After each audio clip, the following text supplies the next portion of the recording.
Welcome to the Everyone's a Critic movie review podcast. I'm your co-host, Bob Zarrell. I mean, who wants to have sex with a guy named Bob? Oh, Bob. Just doesn't sound right. Oh, Bob. Bob. Oh, Bob. Oh, Bob. Bob. Bob. Bob. With me, as always, is professional film critic Sean Patrick. I am too smart. I am too smart. S-M-R-T. I mean S-M-A-R-R-T. And Josh Adams. That's Jaime. Protege of mine. Rank number 32 in the federal prison system. 32? That's right. Out of what, 20? Visit us at IHateCritics.net, Everyone's a Critic Podcast.com. We're on Facebook, the page and the group. Instagram, Twitter, Critics Pod. Follow us, like us, participate. We have top fives there, trailers, reviews, 88 movies, and then just random stuff. I'm going to start, I think we're going to start doing t-shirts rather than our logo. I mean, I'm sure we'll have one for our logo, but more just kind of the random shit we say on the show that we can make shirts out of. Right now I'm working on one that's the Lord of the Fitbit. I'm not good with Photoshop. I can't get rid of the background. So I need to find a way to get rid of that black. So when I put it on a shirt, there's not this big black box. It's even on a black shirt, it looks odd. Oh, okay. I was going to say, the rest of the logo looks just fine to me. Yeah, so it's a matter of, I have a couple ideas in my mind, like Cameron Diaz, like her face with her back with like a censored bar over her shoulder. I would like to do the picture of her in the roller skates and underwear. People aren't going to walk around with a picture of Cameron Diaz in her underwear on their shirts. Probably not. With the censored bar over her shoulder. Aren't there shirts that you can get that are already cut to like hang off of the shoulder a little bit? So you can call it the Flashdance shirt, but then put Cameron Diaz's face on it or something along those lines? I'm not actually stocking anything. Oh, okay. So that's the other. I found a company that'll just do, you design it and they'll sell it and you can make a little store out of it. And then our Patreon supporters will get a little percentage off. I can do that. So anybody who knows how to use Photoshop and knows how to get rid of the background, please hit me up on Facebook, because I spent hours after the 2 hours of designing the logo trying to figure out how to get rid of that background, and every tutorial I found online it sounds like a lot of work. Like you have to copy around the words and then hit delete. I don't know. It's weird. You know, we do have a listener that is into graphic design. He helped us do our revamping logo. Ran into him at Kohl's a couple weeks ago because I haven't listened in forever. I was like, thanks. But no, yeah, I think there's a couple of listeners that do it. I know I have a coworker who works on it. My brother, he does that stuff. So if nothing else, over Thanksgiving, I'll be able to figure it out. But I have a couple ideas I'm kicking around. Obviously, I would like to do something like Everyone's a Critic, but I hate critics kind of thing with like in the They Live font or something like that, because that's kind of the... So if there's anything from the show that you liked or remembered, please, let us know, and we'll try to make a shirt out of it. Because if we're not stocking them, we can make a million shirts, and you can just buy the ones you want. It could be fun if we can get this to work. And like I said, if you're a Patreon supporter, you'll get a discount off of that once I get all this set up. To be a Patreon supporter, head over to ihatecritics.net/Patreon. I finally sent stuff out. I'd prefer if you don't open it for the next 2 or 3 weeks, because that's how long it took me to get it out. So then we could drag this on a little longer. I cut the tape off the box, and then next week you can pull the bumper sticker out. Whatever else there is. And feel free to share the stuff on Facebook and Twitter, and let people know that we exist and you like us. I'm sure some people have forgot their Patreon supporters and like, oh, I got this. I haven't listened to the podcast. We had Sarah, of course, chimed in and said, "Where the hell is my mug?" And I said, "Your mug is the hell in the mail." And she should have gotten it on Saturday, according to the post office. So if you haven't, it's just a failure of our governmental-run postal system, not me. It only took me a month to get it. You just blame Trump for everything? Governmental. But yes. He's going to make you rake the forest. Oh, my ears are bleeding. Oh, audio hemlock. We're on Apple Podcasts, Google Podcasts, Spotify, all your podcatchers. Subscribe to the show, rate and review the show. It does matter. It helps us out in the rankings and whatnot. We will read reviews that we see on the air. If we haven't read a review, it's because I didn't go to that particular podcatcher, so please let me know and I'll find it and read it. Let's get to our trailers. We'll start with Toy Story 4. Not really a trailer per se, more of a teaser, but still it exists. So yeah, Toy Story 4. I can't wait. This looks great. But I mean, it's Toy Story, so I mean, yeah, and it really depends on which teaser you saw, because it looks like they released a couple of them. I didn't see the one that had Key and Peele playing a bunny and what in it? I couldn't quite remember. Is it a dog and a bunny? I don't remember. Like that? Point is, their voices are involved, and that sounds awesome. The one trailer the teaser I did see was exciting. I mean, John Lasseter's not involved in this, but I don't know if that really makes a huge difference. I'm still excited because these characters are a lot of fun, and all three of those movies are basically masterpieces. You know what I always say? Just keep doing it till it sucks. So. I mean, I don't know how you top Toy Story 3 or where you go from there, but I also didn't know where they'd go after Toy Story 2, and they found a way. So, if nothing else, I'm open to whatever they're going to do. I heard Woody might be dying. Oh well, yeah, that would seem sensible. Be nice if they do it actually this time. I thought they were going to do it in 3. With Disney's acquisition of Lucasfilm, I don't want to get too Star Wars here, but in all seriousness. Playing with toys, this like is the an whole audio podcast. I can't see you do that. I know. They can tell that Bob's rolling his eyes. This is the guy that made a Lord of the Fitbit image. I mean, they know. But the whole onus for loving Toy Story is because of all of the time that I spent like setting figures up and whatnot. And if they're able to include like the 80s, 70s Kenner Star Wars figures, just as even like a cameo, that would make me really happy, because it's the birth of understanding what Toy Story is kind of about and bringing that to life. Yeah, like Andy or whatever actually has them in the boxes on the wall as opposed to toys he doesn't care about. Who does? Is this his name, Andy? Oh, okay, okay. Who doesn't care about Woody anymore because he's like 35. I can see where you're going with that one. Yeah. Are you an unboxer? They're not going to do Toy that. Story at Cousin Jeff's house would be really boring because everything's in the package. They're all dead.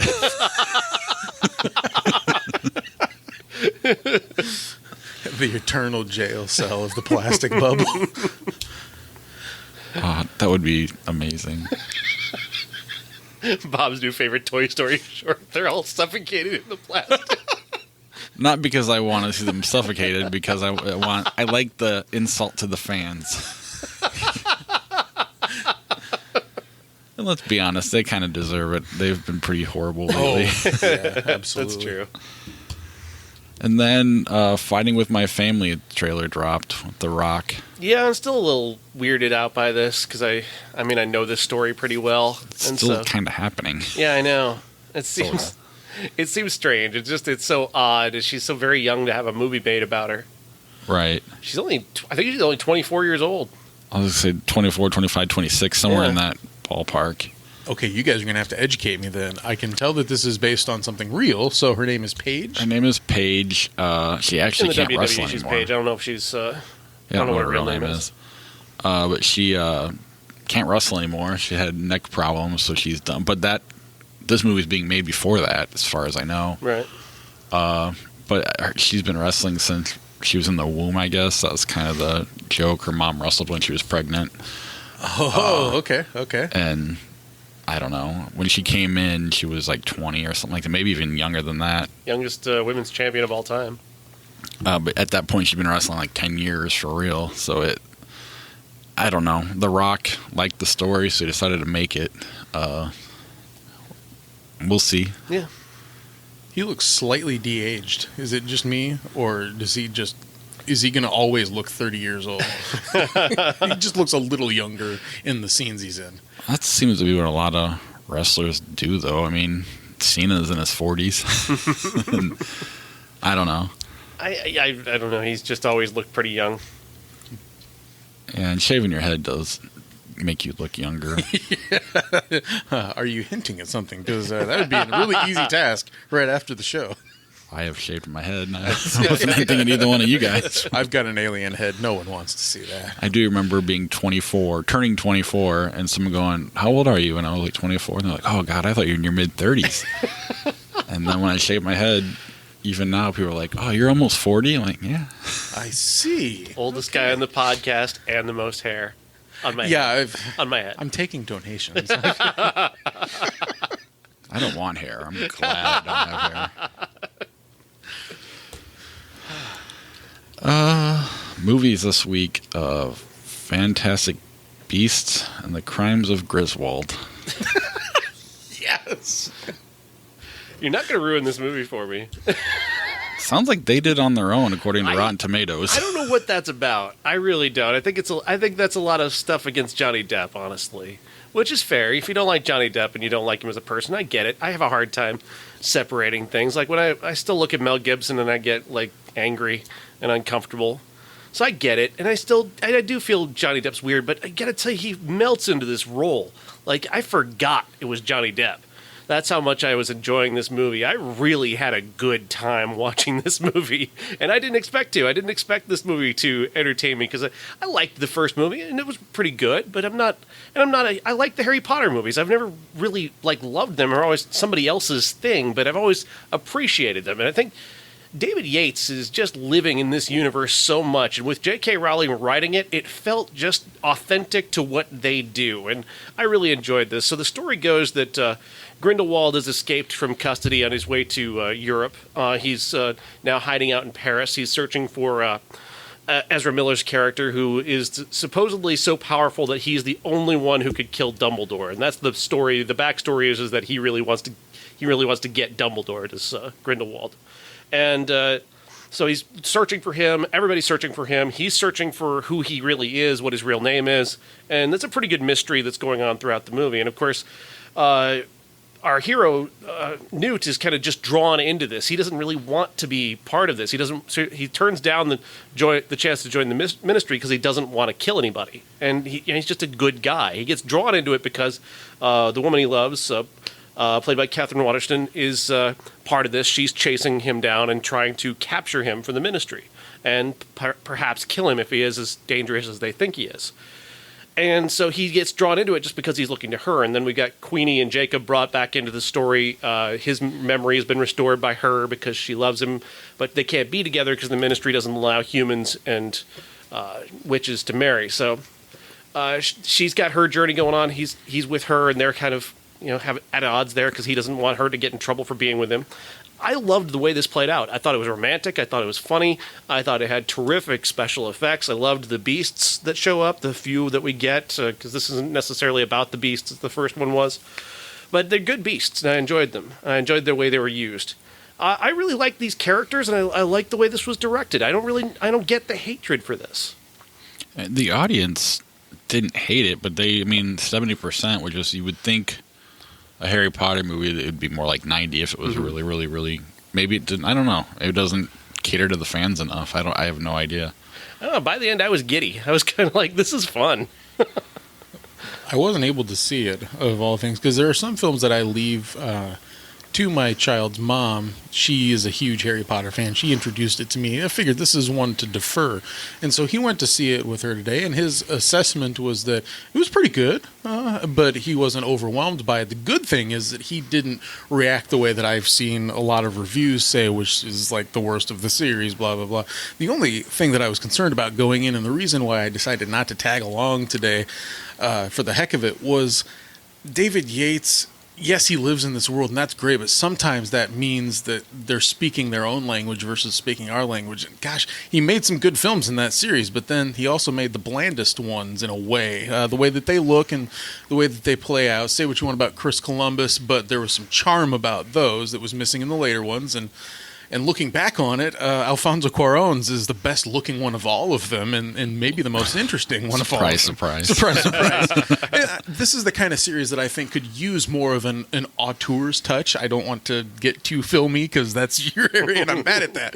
But honestly, I think that this series could use more of that, and David Yates is a bit too much of a carpenter to me. Now, I will be seeing this eventually, and is not a big Harry Potter fan as maybe others, but still a fan. I guess my interest isn't piqued enough to get excited about this, but plus the title, it doesn't make a lot of sense. I just wish they would have called it The Crimes of Grindelwald and left it at that, but we are in the age of colons and hyphens and part twos and part deux and all that good stuff. Maybe it should be called Good Beasts and The Crimes of Grindelwald. I guess I like that segue. They're good. They're not quite fantastic. I'm surprised they're not throwing Harry Potter all over all these. I know he's not in them, but yeah. You might as well. But I don't understand. Like I read a critic who I really like, who was complaining that they had to get Hogwarts into this. I'm like, well, that's where Dumbledore is, and he's in the movie, so yeah, they kind of got to go to Hogwarts. What are you complaining about? They're going to go to the place where the character is. About that, did they make it seem of the time? Because it's set in what, the 30s, 40s, 50s, something along those lines. Does it look newer than the Harry Potter films that we were used to? So not quite as aged. It's definitely aged. Yeah, it's like it feels like the costumes are period and the setting in Paris is period. So okay. And then another headline was, it made $62 million. It made a ton worldwide, but $62 million in the U.S. is the worst opening for a Harry Potter movie. But, $62 million. At what point how many more do they have on the docket? This was intended to be an additional trilogy. Interestingly enough, I interviewed Dan Fogler this week, who plays Jacob in the movie, and he let slip, just kind of randomly, because we were having such a good conversation, he actually said, we got 5 more of these, so... Oh. Is it possible he was kidding? He didn't seem like he was kidding, like he was so offhand. Oh. I don't know about 5. When are you going to have Dan Fogelberg on? Is he even alive? You can't have Dan Fogelberg on. If you do, I want to be there. Wait, isn't he dead? He's probably. I just like the name. We had the same on the podcast once. It's okay, Bob. You're still our leader of the band. Oh, wow. Okay, we're still looking for the funny part. I understand. We might get it. I can pull the record down. We can listen to it if you want. My dad was a big fan. Me too. Well, me, not my dad. Oh, really? I you love like Dan Fogelberg? Have you seen Basketball?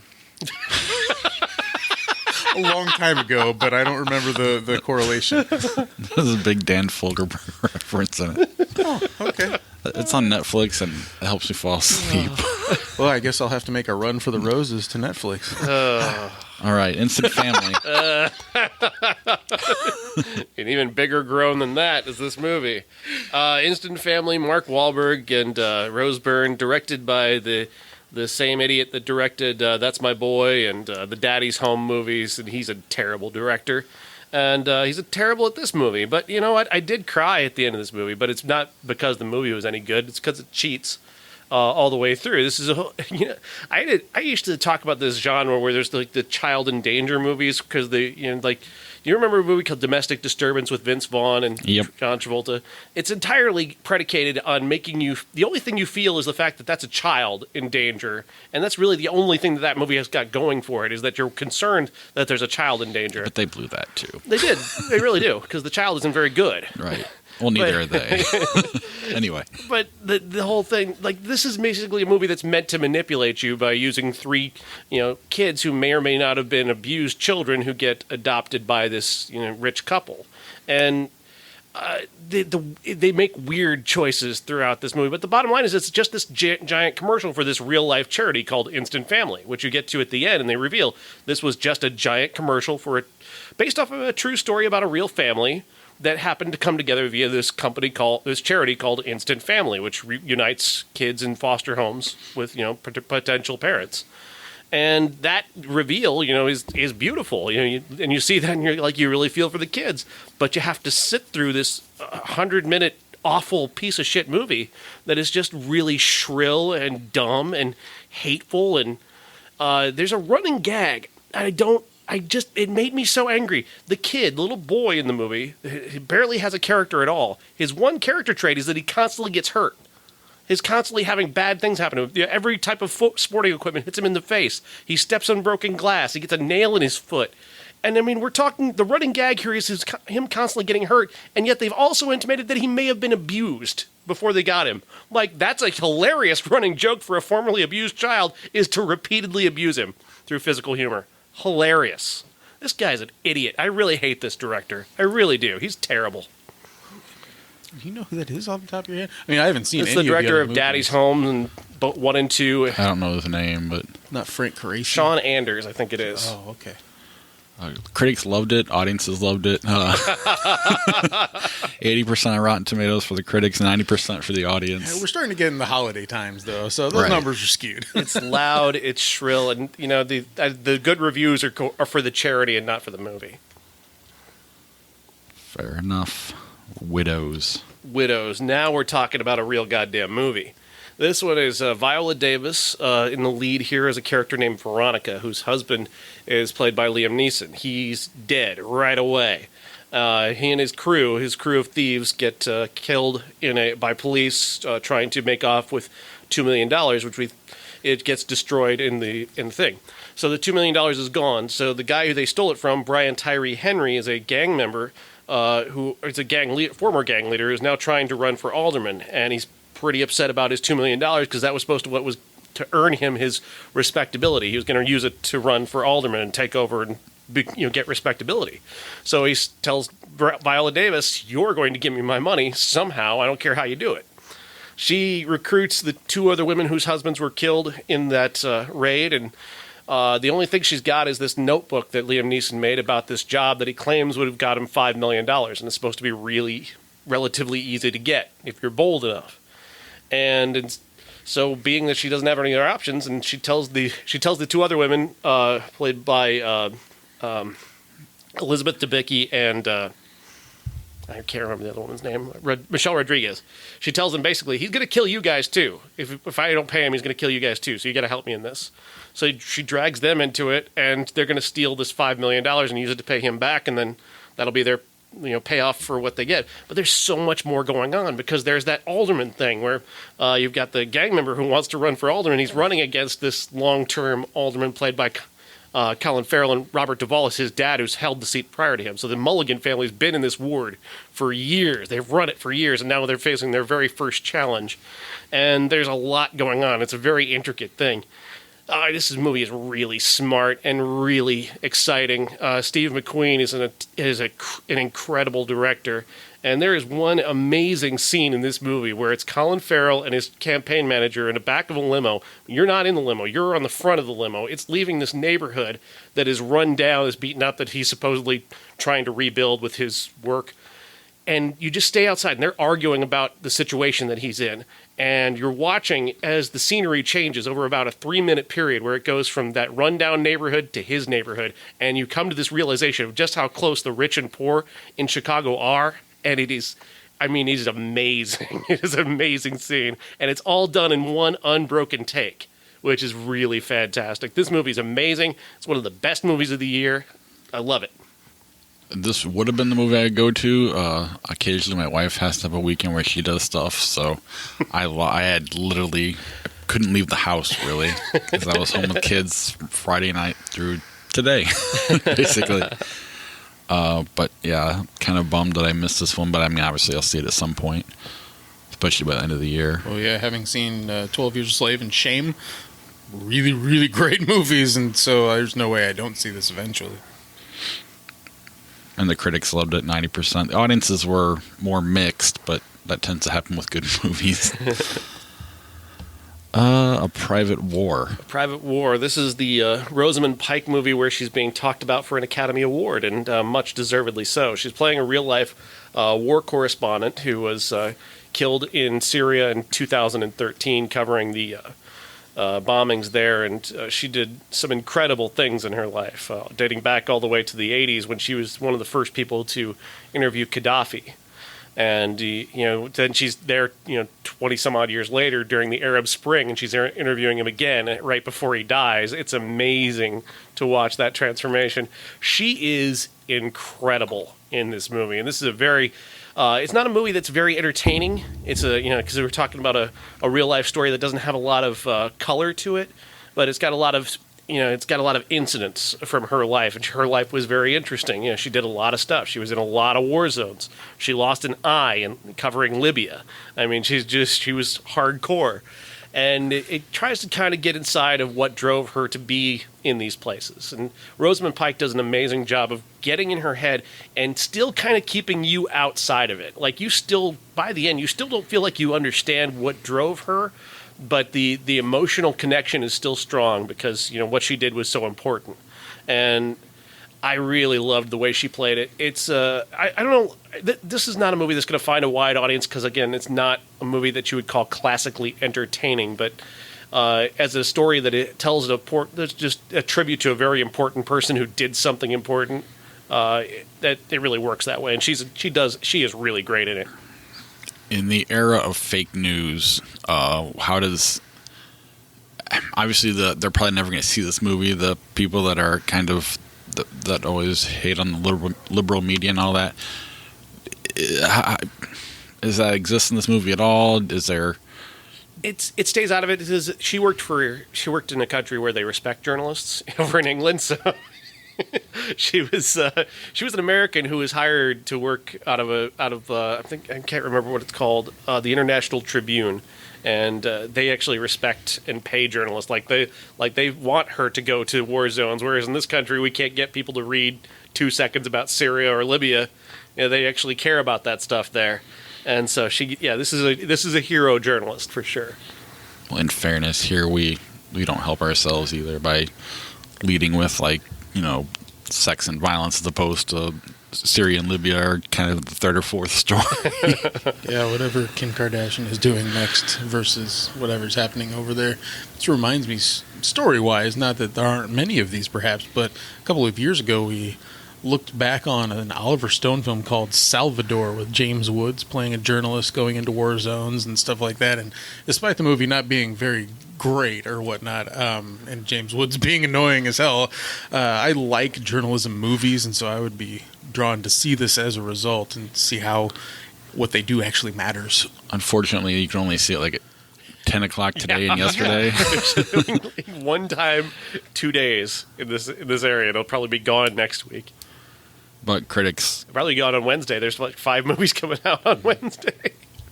Yeah, critics liked it, audiences liked it, so the audience that saw it... Yeah. There were only 3 other people at the screening I was at. 519 user ratings on Rotten Tomatoes. But it's definitely a movie. If you love great acting, you need to seek it out. She is phenomenal. No, I love her. I mean, Gone Girl. Pride and Prejudice. Gone Girl. In fairness, I haven't seen Pride and Prejudice. She is so tough in this movie. She's just tough, but she's also sexy too. On top of it, they let her be sexy, which is you don't really see in movies like this. Ladies and gentlemen, this is the main event for the linear, legitimate, and universally recognized, undisputed classic. All right, I guess I'll move to our undisputed classic.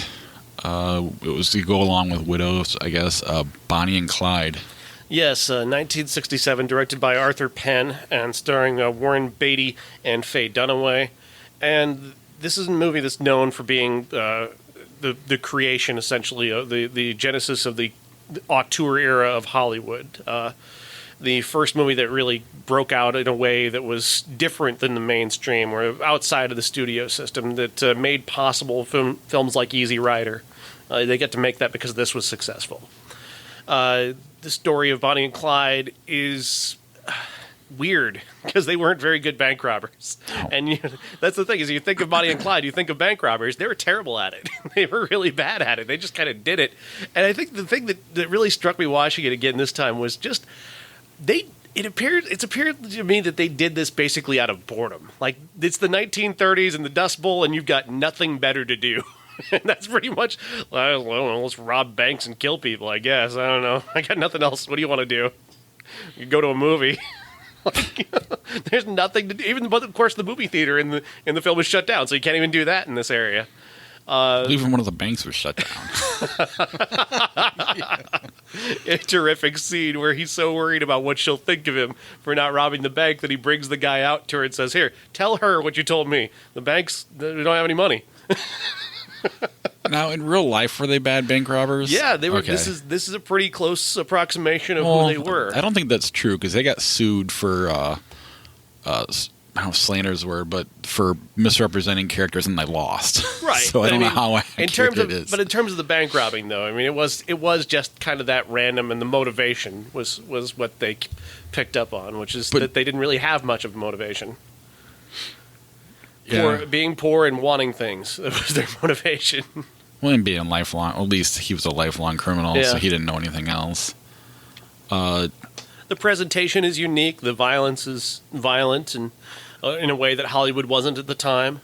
Oh, it's certainly, you can see the influence on every movie. I mean, Texas Chainsaw Massacre, for instance, you can see that all over this movie. The way the camera was up close, the way it walked towards how. I mean, it was very, very obvious there. Obviously, The Godfather is influenced by it. I mean, and you could just go on and on. There's so many movies that were influenced by this, but I guess I was shocked. I was expecting a little more, but again, I didn't know the story of Bonnie and Clyde. I mean, it was good, but it was entertaining, easy to watch. I just was thinking, I'm going to hold this on this pedestal of something like The Godfather, and instead of just like, it's good for when it is, for what it came out, and it just seemed rushed, and there was, like you said, you don't really know why they're doing it. You just kind of have to figure it out. There must be bored or something. It just kind of, all it is them robbing banks and running from the cops. Did you pick up on the way that how different Gene Hackman's performance is from Warren Beatty? The very specific way that he is much more charismatic and much more ebullient, and he felt like more of a natural person than Beatty did. Yeah. Which I think is by design, but still, it's also illustrative of their approaches as actors as well, where Beatty's always kind of a little bit more tentative, and Hackman is always much more of a broader personality. And I thought that dynamic between the two of them was very interesting, and it kind of made me think more about how much I like Hackman a lot more than I like Warren Beatty. Yeah, but I do think that is by design, like you said. I mean, the woman he ends up with makes more sense for him being like that than, Warren Beatty. And that's the whole part of the story too, is the relationship between Bonnie and what's her name? I forgot already. Yeah, it's Estelle Parsons is who plays her. I can't think of her name though. Anyway, when I saw this, I was thinking first of how daring it was, based on knowing the time that it came out and knowing it is something of a period piece. I was thinking of how brave the violence was. It's kind of in your face, and it was jarring at times. I was expecting more of a classical storytelling approach here, an old Hollywood type of movie, in fact. And really, you're saying that this brought in a whole new era of films and allowed certain things to be made. I'm with you on that. You can almost see like a line of delineation after this, things getting harder and harder and harder up till, say, the mid-'70s, late '70s, when it reaches its peak.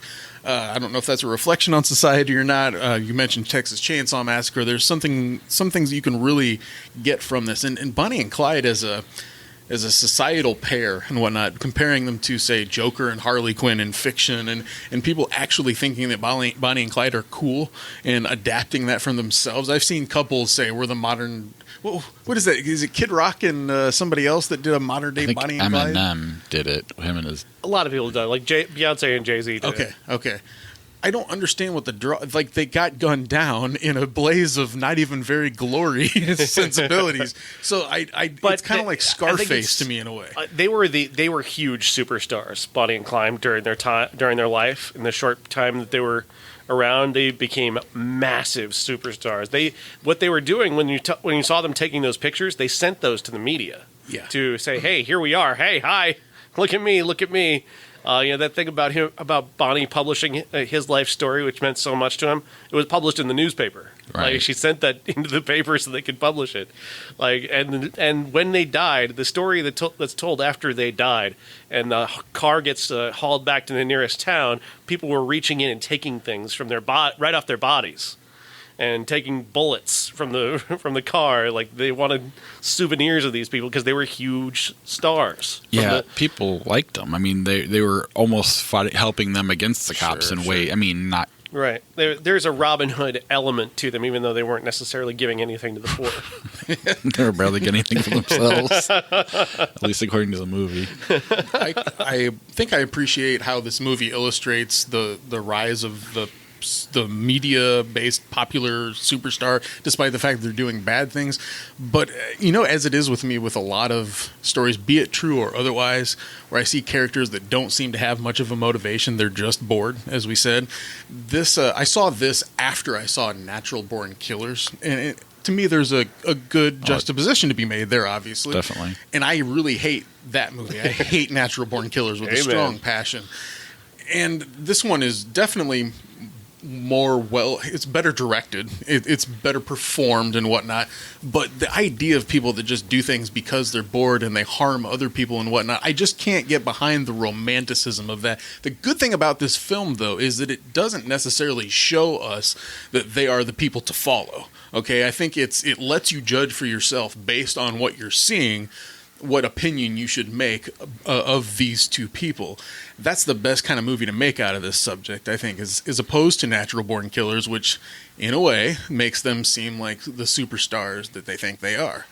Yeah, it's not heroic. He doesn't do anything showy to make them appear more glamorous than they are. They're Faye Dunaway and Warren Beatty. They've got all the glamour that they need in those faces. So he doesn't necessarily, aside from the period dress, he doesn't do anything to dress them up and make them look any more heroic or romantic than they would. And they really weren't romantic. I mean, he really was impotent, Clyde. That's a real detail that they had in there. I thought that was a pretty fascinating detail, and the way they use it is really interesting. I thought she was phenomenal in this, too. Unbelievable beauty. Wow.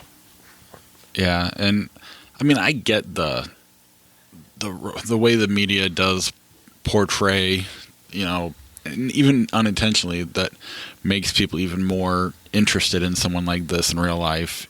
And that's why I don't hate Natural Born Killers. I get why people don't like it, but I feel like it was designed to be that way. I don't think it's really romanticizing as much as the media romanticizes that stuff. Okay, I see what you're saying. And I recognize both sides of it. I think what it does, though, is the movie never kind of lets up and has this moment of realization where it's looking along with us. Like, I don't think, to me, Oliver Stone never joins us in seeing them as demons.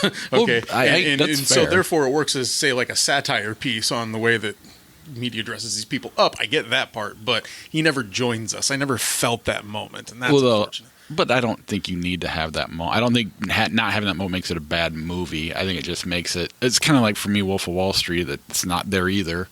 It doesn't make it a bad movie. It just takes me out of it, kind of a thing. Yeah. We continue to every time we've got a movie like this. There's this particular moment where I continue to forget that even if it's a moment that they miss in joining us, it still doesn't make it a bad movie. And this is not a bad movie. It's surprising, in fact, but nothing that I really ever want to watch again, per se.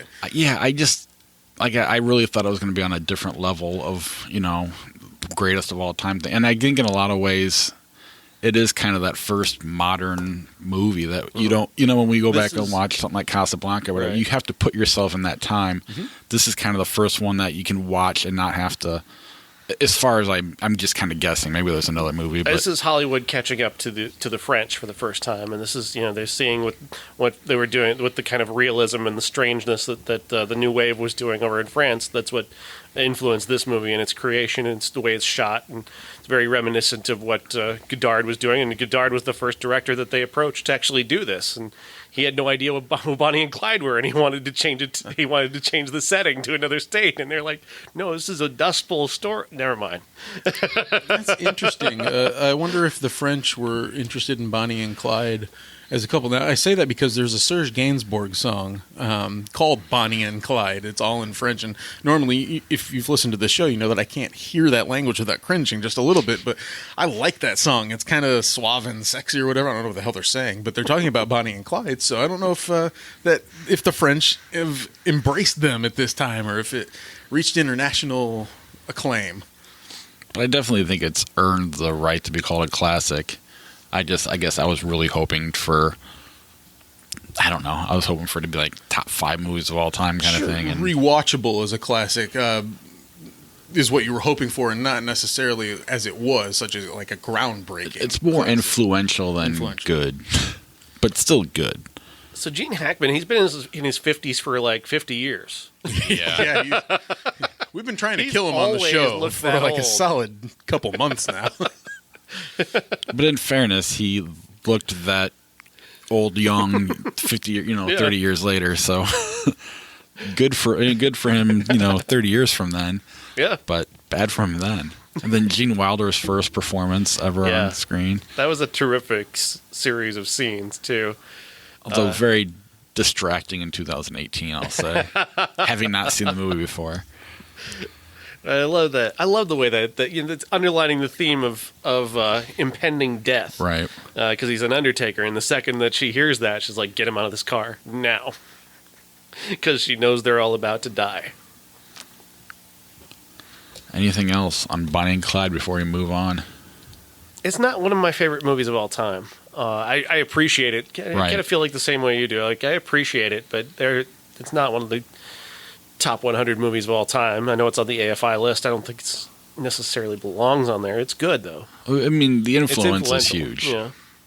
Because that was the one thing that I really took away from this. Like, oh my God, especially Texas Chainsaw Massacre. So much of that was in this movie, and I was just really shocked by that. Put your top 5. Who's your top 5? Top 5s. Movies that we're thankful for. We've taken our bonus episodes that we used to do and turned it back on you guys. And I'll start with Jason from New Mexico. He had Escapes, 1986. With a link to IMDb. I'm assuming this might be a future Patreon bonus episode thing. Unless we've talked about it before. I don't think so. An anthology of 5 tales of terror, each originally produced for video. Huh. Number 4, The Stuff. 3, 2, Fight Club. Number 1, The Greasy Strangler. I'm surprised that movie hasn't hung around on the show more. Fishing with Gandhi kind of knocked it out. Ian Britt had number 5, The Green Mile. 4, Shawshank Redemption. 3, It's a Wonderful Life. 2, 89 Batman. And 1, A Christmas Story. Uncle Jeff said it was too broad of a category, so he's going to focus on the ones he watches during Thanksgiving. Number 5, For Your Consideration. 4, The Ice Storm. 3, Home for the Holidays. 2, One True Thing. And number 1, Hannah and Her Sisters. I had number 5, Crash, because I like being right. And I was able to convince you guys to hate a movie you previously liked and owned. At least you owned it. Number 4, The Dark Knight Rises. That's the reason the podcast exists. 3, Clerks. That's the reason Kevin Smith exists. 2, Almost Famous, and 1, Rocky, for obvious reasons. Josh?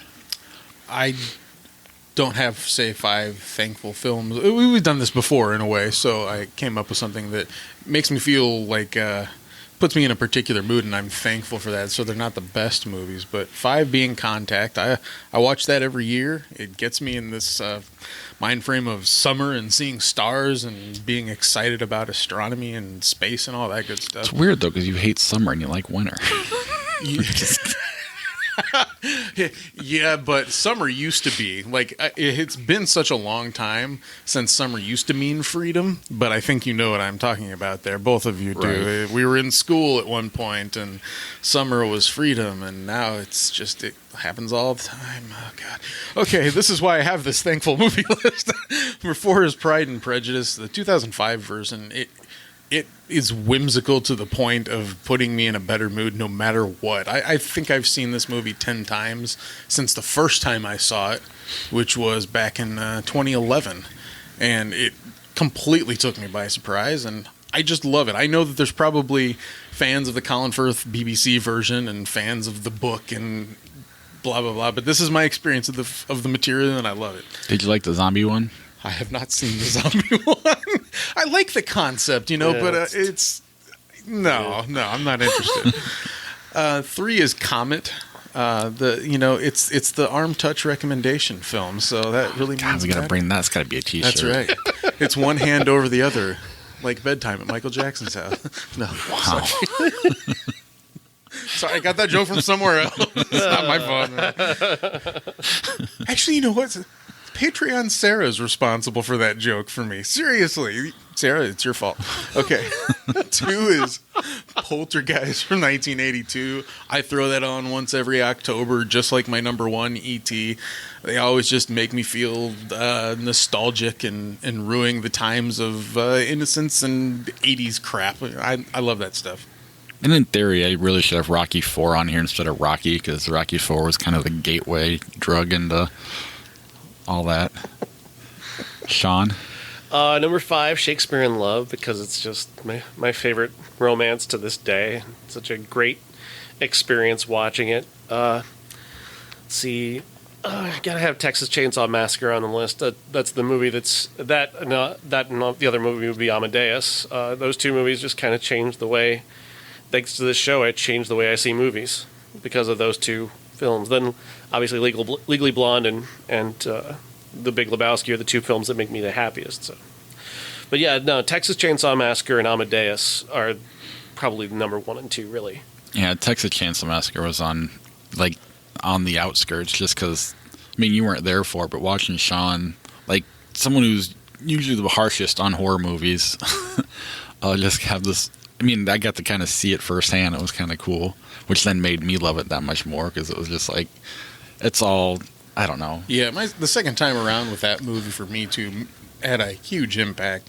I wish I would have been together with you guys for it too, but watching it more than that first time with the notoriety behind it, once you finally start to understand what's going on and the artistry involved in it, it's a big deal. Stop looking at it. Stop thinking that title. I know the title puts a lot of people off. When they hear Texas Chainsaw Massacre, they start thinking this isn't a real movie. No, this is a hell of a real movie.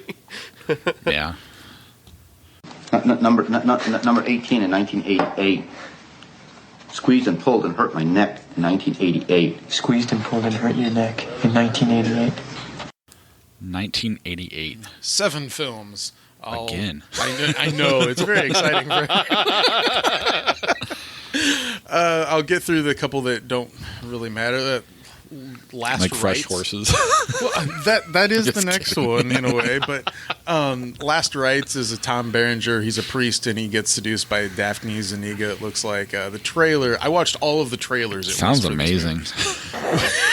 Well, what it looks like is that it belongs on USA Up All Night, to be honest. That's why it sounds amazing. Okay.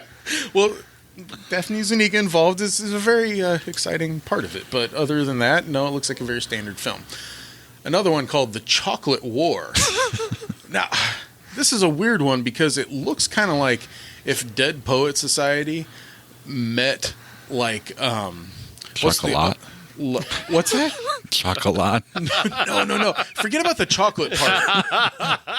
Ghost World with Scarlett Johansson and Thora Birch, that alt sensibility and that dark humor mixed with School Ties or Dead Poet Society. You've got an elite society or whatever, elite fraternity or something, and they're trying to get this guy to sell the chocolate.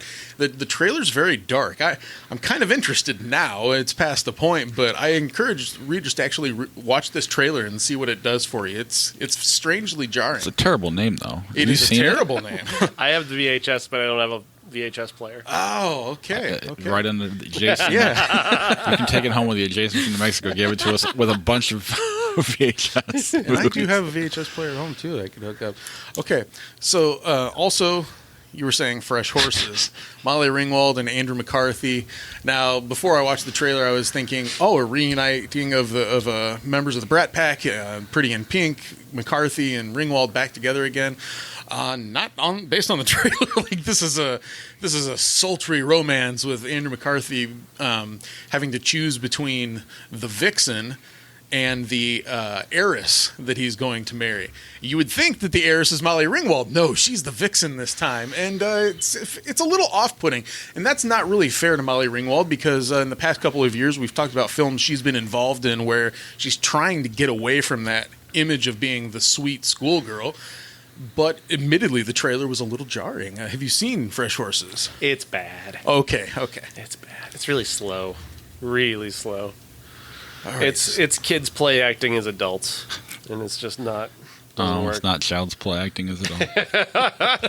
I was hoping for a doll in this movie, and it never showed up. So that's 3 out of 7. Let's see. We've also got 2 animated films, so that leaves 2 others. 1969. Robert Downey Jr. and Kiefer Sutherland. And this is basically a story of that year. You've got brothers that are on the outside of going to Vietnam and what they decide to do with their lives versus going over there and getting caught up in it, it seems.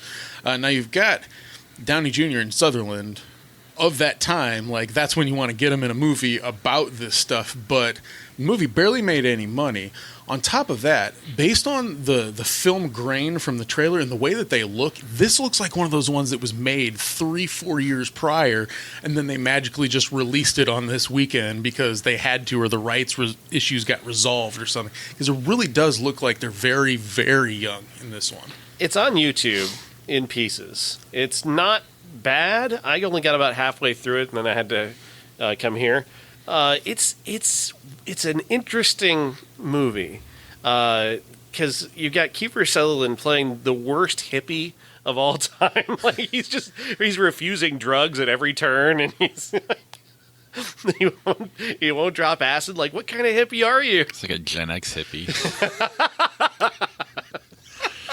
I know he's young in the movie. He's 23 and he's playing a 19-year-old, but something about Kiefer Sutherland always looks 30 to me. He's Gene Hackman of the next. Gene Hackmanitis, yes. Do they go to Woodstock? I don't. If they did, maybe in the second half. Yeah, I didn't see the whole thing. I only saw half of it, but that I did saw was kind of compelling. Okay, the other ones other than the animated films. High Spirits. High Spirits. Okay, thank you. This trailer is actually a hell of a lot of fun, believe it or not, for a film that stars Daryl Hannah and Steve Guttenberg and Beverly D'Angelo. Okay, it seems like, and Peter O'Toole's in it too. He's this guy that has this old house, and he conjures up a way to fake people out into thinking it's a haunted house. But then, as the trailer tells us, the real ghosts that are in the house get pissed that he's mocking them, and so real ghosts start to come out, and then the ghosts have relationships with the real people that are there, like Gutenberg and Daryl Hannah. Are they or aren't they going to be a couple? It would seem very cheesy, but the way that the trailer plays, it reminds me of those witty type of movies that I've been talking about from 1988 that are actually intriguing, like Feds or Big Business or whatnot. I'm very serious. This movie looks interesting to the point where I think I'm going to watch it this week. I say that a lot, but I really do mean it on this one because it looks like a breezy, fun time. It sounds like it suffered from Beetlejuice coming out before it. That would make a lot of sense. And this is another one where the trailer looks like it's actually older than Beetlejuice is. So I wonder if they did the same thing, you know? They dropped it into a spot. Have we made this movie already? Yeah. Oh, but the animated films from this week. Okay, I'll start with Oliver and Company. Now, both this and The Land Before Time made almost $50 million, and for an animated film at that time, it's a buttload. It's very successful. That's great. But Oliver and Company is the Disney release, and it stars the voice talents of Billy Joel and Bette Midler and Huey Lewis, of all people. Now, I've watched a lot of Disney movies, and I think I know what kind of formula gets people into them and what kind of general stories they like to tell. Like Dead Parents. Dead Parents, which is the case. Well, you got an orphan, you know, he's looking for help, and he gets involved with the street toughs. But this movie sucks. It's not funny. I didn't have a moment of thinking, oh, that's cute, that's adorable, or a voice of somebody. Because Joey Lawrence does the voice of Oliver, and no thanks. There's nothing about his inflection that gets me interested. Like Jonathan Taylor Thomas as Simba was fun, you know? I don't know. So this should be equivalent, but it's not. And the animation in Oliver and Company, there's a lot of matte shots in the film. Now that happens, okay? It's animation in the 80s, fine. But this just looks like very lazy animation. I don't know if it's because of what my eyes have done, but watching this literally right after The Land Before Time, there's such a massive valley in between the two in terms of quality of animation. And this is the Disney release, the supposed good one, and it's just not very good. I mean, was there a gap, though? I mean, I'm trying to think of, like, for me, Little Mermaid is when it started. Disney got real. I mean, obviously they were good way back when, but it seems like there was like a gap between the classic, maybe, right, yeah. and then Little Mermaid, and then they kicked off, Lion King, Beauty and the Beast, Aladdin, blah blah blah. Sure, I mean, but the thing about Oliver and Company that's weird is at least I know it, and I know I saw it in the theater back then, but I remembered nothing of it, and there's a reason for it because it's just not engaging. It's not funny. It's just got animals with speaking roles, So I think the novelty is supposed to be that it's a remake of Oliver. Okay. I guess that would be why it's musically based and why you've got the occasional Billy Joel or Huey Lewis tune. But even those tunes, I kind of recognize them, but they aren't very good. I don't want to listen to them again, even despite being fans of both of them. So that's that. But The Land Before Time, I expected this one to be total shit, okay? Because everything that I thought was memorable and cute from when I was young, you watch it again, like Care Bears, for example, and it turns out to be, why did I even get into that? This is actually a lot of good stuff in 69 minutes. I don't want to wax too poetic about The Land Before Time because this is a cash cow for Universal and has been for turned into one for 30 sure. years, with a whole bunch of ridiculous titles, et cetera, et cetera. But there's a great love on screen in this movie. Like, you can tell how much people cared about making this movie. All of the backgrounds are very intricate and detailed. The characterizations are quick, but they're memorable. I know every one of these characters, like Petrie, Spike, Ducky, Littlefoot. All of these characters matter and they're memorable. They do things that you care about, and therefore you care about their journey, even though it's a very short journey. Steven Spielberg and George Lucas actually executive produced this, and Don Bluth directed. People know Don Bluth, of course, from American Tales, Secret of Nim, etc., etc. But I looked at those names and I said, oh man, they wouldn't get involved with this kind of project unless it was like on the cutting edge of something, right? And I feel like it was. On top of that, there's a tragedy behind this movie that I had no idea about until I started looking at the cast list. Ducky is the best character in this movie. I loved it when I first saw it. I got the little toy from Pizza Hut and put the puppet up my hand and all that good stuff, right? I was 9, so it was still acceptable. I remember the Pizza Hut puppets.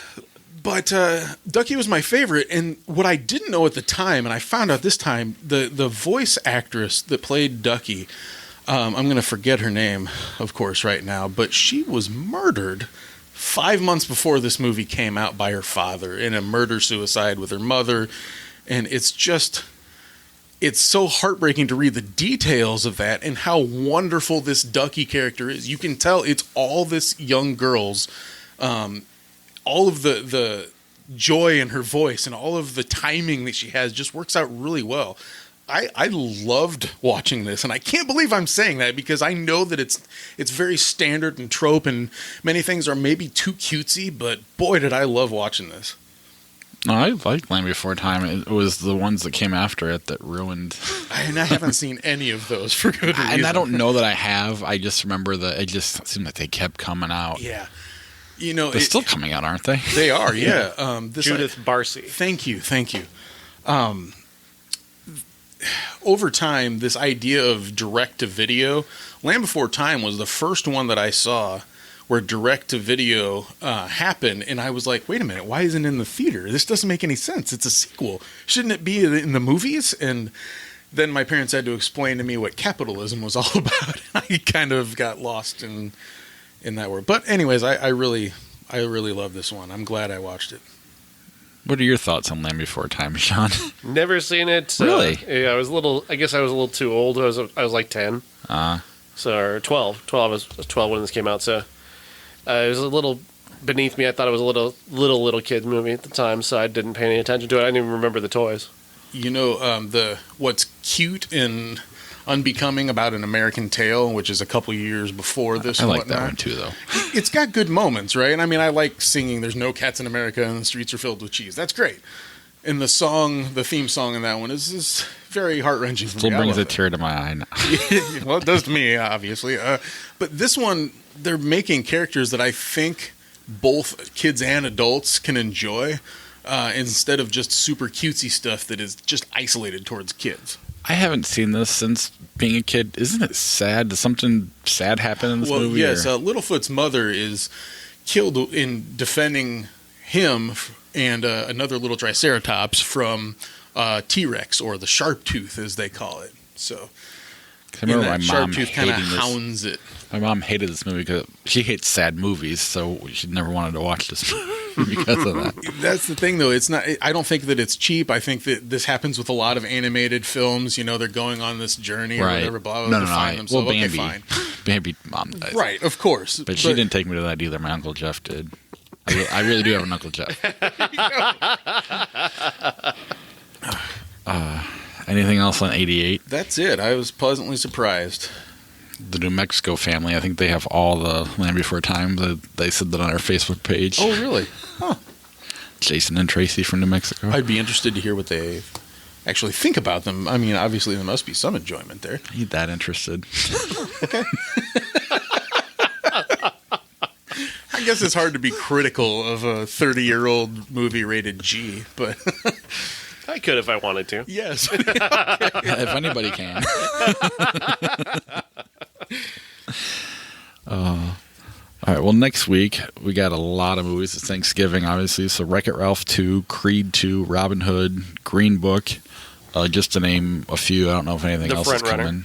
The what? The Front Runner. Oh, the Gary Hart movie. Yes, I've seen it. Any good? Yes, it's very good. Jason Reitman, if I'm not mistaken. Although it's probably going to be another Fantastic Beasts situation where I'm one of the few people who like it. Oh, really? That's what I'm reading, yeah. I'm hoping to see, like, everything. I mean, I really want to see Green Book, but it's kind of a necessity to see Wreck-It. Well, I guess I don't really give a shit about Robin Hood. I'll say that. I don't either. That's the one I care the least about. Why do we need another Robin Hood? We don't, and I want it to fail so that Taron Egerton can continue to be punched back down into the ground from whence he came. But Jamie Foxx, we need him to do more raids. True. Jamie Foxx can survive anything at this point. That's true. He's been in some terrible movies. But yes, that makes our classic Stripes. If you're wondering how do we got Stripes out of that, Scrooged turns 30, and Josh has seen neither one of these, and they're, I guess, arguably two classic Bill Murray movies. Oddly enough, I like the one that no one else likes, Scrooge, better than Stripes. But we'll get there. It's been a while since I watched Scrooge. I honestly don't remember what I think of it. It's just fun. I mean, I've probably seen that movie. I probably watch it every year for sure. Even I quote it like I do Batman and Heat and all these other movies. My Cousin Vinny.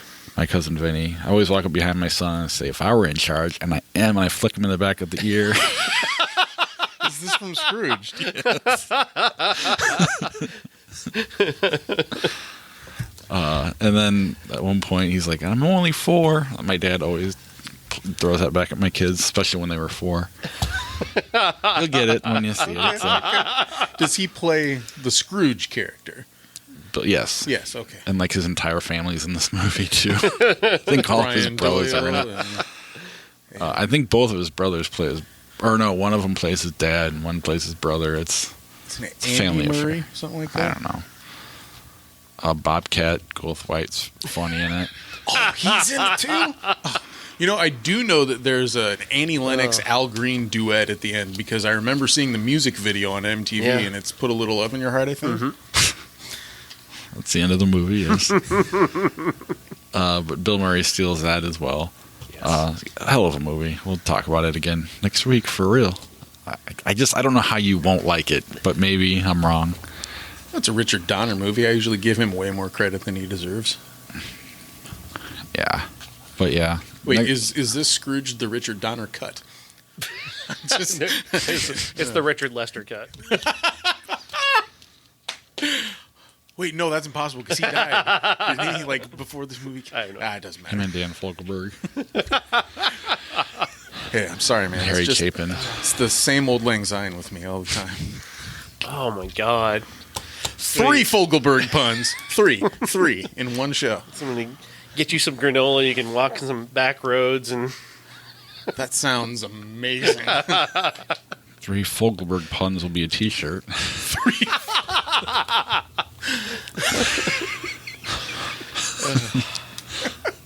No one's gonna buy anything. I will wear the 3 Fogelberg puns shirt. I know, but I can't both be on the show and a listener as much as I try to be. I was on a radio station that played Dan Fogelberg. I can't remember this many fucking Fogelberg songs. Well, you know, I have 3 albums. got one. Actually, my dad's. I stole all his records. All right, so that is our show. I do want to thank our Patreon supporters. Let's start with our key grip level in Charlie Messing.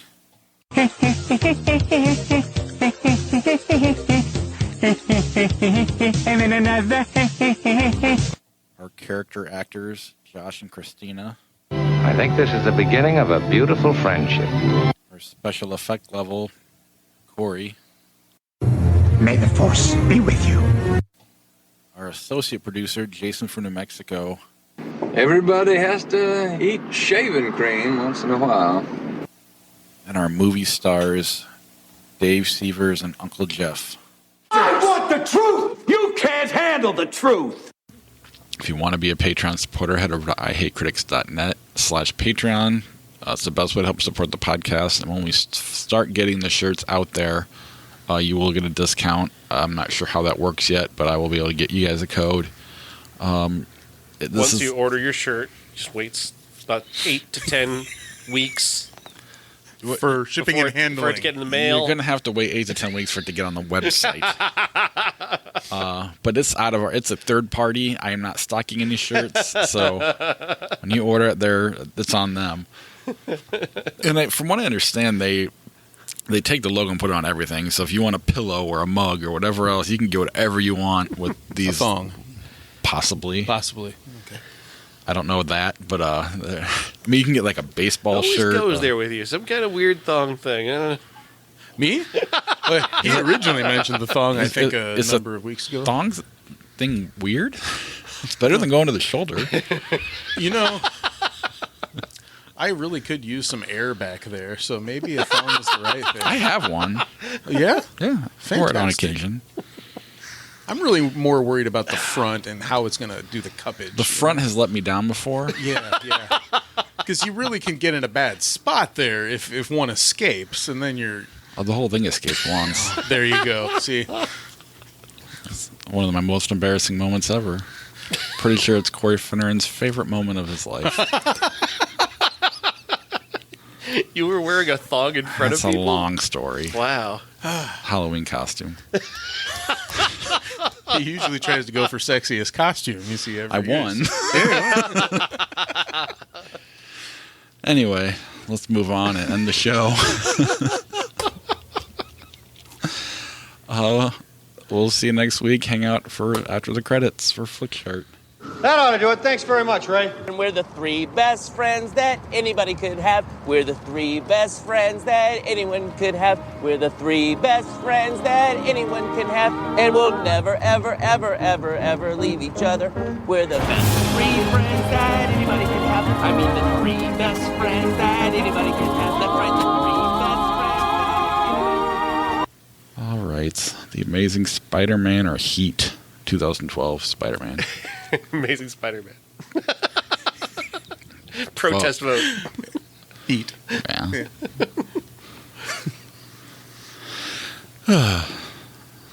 Let's see. Munich or 30 Days of Night? Ooh, good. Munich. I haven't seen 30 Days a Night, but that's the vampire Josh Hartnett film, right? It's good. It's really good. Yeah. But I see Munich last, so it's more recent. As of right now, I would say Munich by default. But I think you'll enjoy it when it turns 30. You finally have a reason to see it. course, will be like 60. Moonlight or Quantum of Solace? Moonlight. Moonlight. Yep.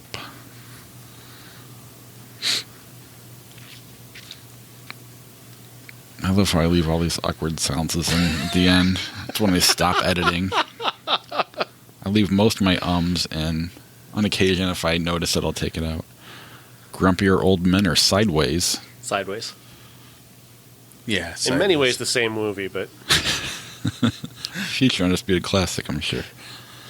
The Notebook or Saw 3? Saw 3. I'll go with The Notebook here. I'm going Saw 3, but I genuinely like all the Saw movies. I know. All but one. We're not going to do that one. It's a documentary that nobody saw. 10,000 BC or Top Gun? Top Gun. Top Gun. 10,000 BC is a piece of shit. Yeah. Pretty Woman, or let me refresh. It was a movie from 1935 that maybe only Sean has seen. Or The Good, the Bad, and the Ugly. The Good, the Bad, and the Ugly. Agreed. Sure. The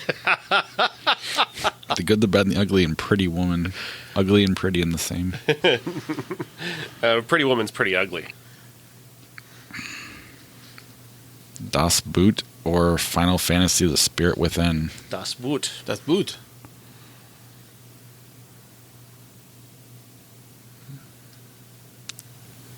Someday it'll come up. In the meantime, I'll watch the Bears game. The leader of the band is tired and his eyes are growing. Stop. Just stop. I grew up with Fogelberg. Really, my parents would play this worn out taped from another tape Kmart cassette of Fogelberg. Ugh. Gladiator or Space The Jam? Lesser John Denver. Oh no! Shots fired! I always understand your argument because I've actually used Fogelberg as the counter to John Denver before. I'm going to stick with my Fogelberg. I'll go Fogelberg as well, but I think we're in the minority. Yeah. Absolutely. Gladiator or Space Jam? Space Jam. Gladiator. I hate Gladiator. Fuck Gladiator. As much as I want to go Space Jam. This Gladiator. podcast loves Space Jam so much. The reason I dislike Gladiator is just because Almost Famous came out that same year and wasn't even nominated. Right?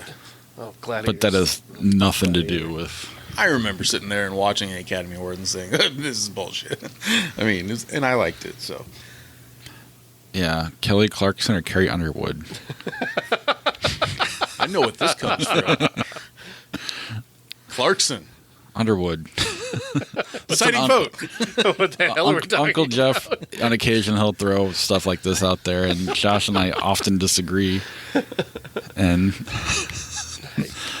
I was surprised at how lopsided it was. I figured it'd be a coin many people flip. voted for Clarkson, and I wasn't quite sure which angle Uncle Jeff was asking for. I'm assuming it was talent. Which I would. Underwood has a better range and all that stuff, so I was confused. But I haven't enjoyed a single one of her songs. Like, not a single one. I don't know if that says something about me or the music she's making. Probably me.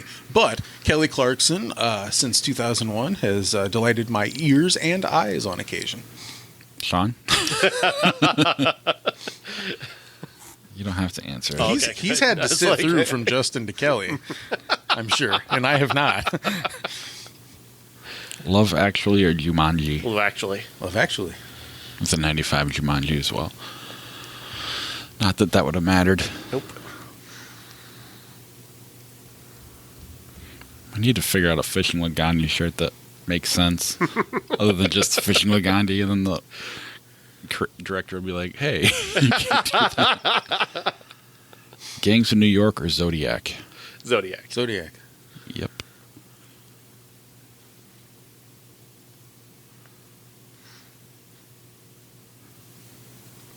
It's weird because when it refreshes, it like goes through two of them really fast, and I don't even click on anything. I wonder if it's voting for me.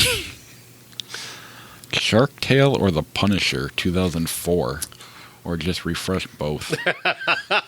Hey, it did it for me. Hitman, 2007, or Goodfellas. Goodfellas. Goodfellas.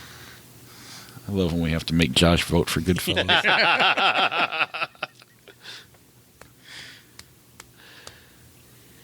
5 minutes left in the game. Show's almost over. Hey, while you're waiting for that to load, speaking of Jumanji, last year, as I understand it, the Amazon Prime customers were able to see that Jumanji film a couple of weeks early, aka the same time that overseas crowds could see it.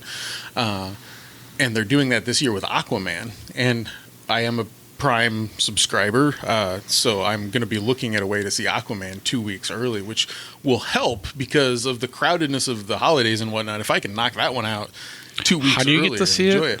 If you're a Prime customer, it's on darkhorizons.com. That's the movie website that I go to every day. It had a story about seeing Aquaman early. There were more details on that website, but it seemed like it was clearly something feasible to do. There was a particular event. It's a bootleg. I'd still probably see it. Just the way James Wan intended. On a shaky cam from China. Falling Down or Disturbia? Falling Down. Falling Down. I like Falling Down.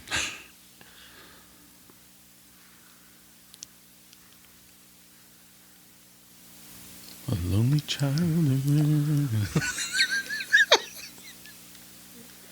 The funny thing is that I know the name and I know some songs, but I couldn't name any of them. But as you sing, I'm like, oh, that's one of his. The main reason that I know Dan Fogelberg is not just because of radio, but because of Dennis Leary and No Cure for Cancer, because he's got a bit where he just rips Dan Fogelberg.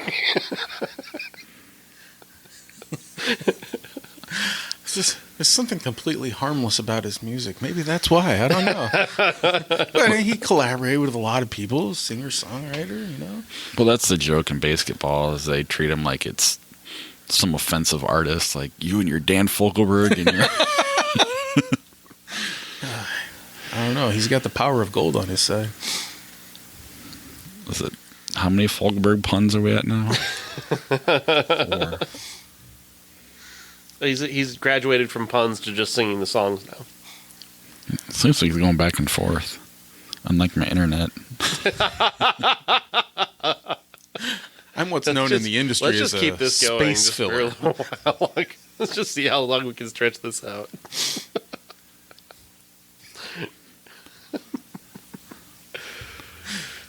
I think it's kind of fun to see how long we don't talk. Yeah. And at what point people are turning this off. Let us know in the comments. When did you turn the show off? When we did our first year, I think it was, at Christmas time, we released just the audio of the Star Wars Christmas special. And I think that was one of the contests we had. What point did you turn it off? Yeah. Pretty sure Jason from New Mexico got the furthest. He's also the only one that answered the question. That is an unbearable thing to watch or listen to. Aired this weekend in the year it came out.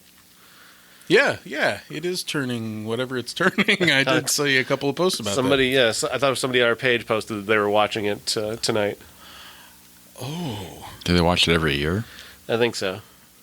Oh, no, it wasn't on our page. It was a friend of mine who actually does listen to the show. Martin listens to the show, and yeah, he was going to watch it tonight on YouTube. Poor Martin. Sorry for your loss of time. Some people watch it ironically.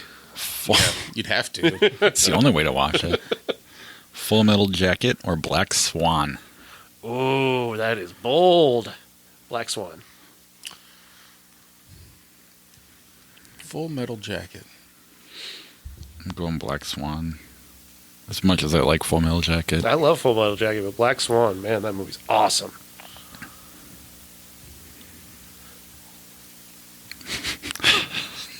I'm sorry.